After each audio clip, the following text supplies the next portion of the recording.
Social मीडियावर चालू असलेला हा DIY ट्रिक म्हणजेच अंधाऱ्या खोलीत काचेचं ग्लास पाण्याने भरून त्यात थोडी हळद घालून मोबाईल फ्लॅशलाईट किंवा टॉर्च खाली लावली जाते.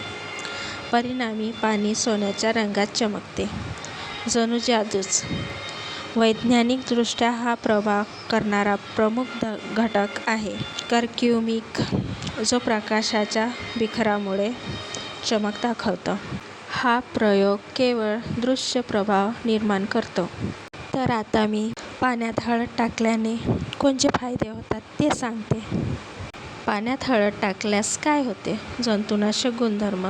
हळदीमध्ये कर्क्युमिन नावाचं घटक असतं. त्याला अँटीबॅक्टेरियल आणि अँटिसेप्टिक गुणधर्म आहेत.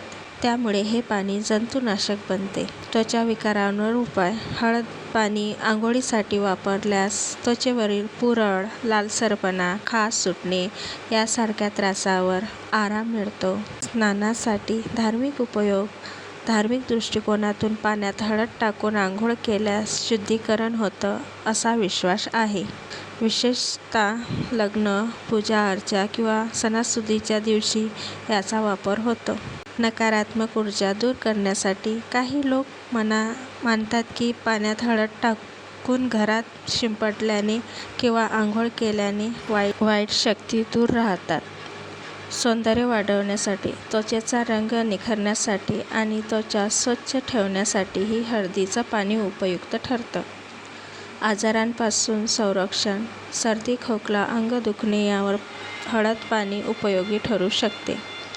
हळदीचं पाणी कसं बनवायचं?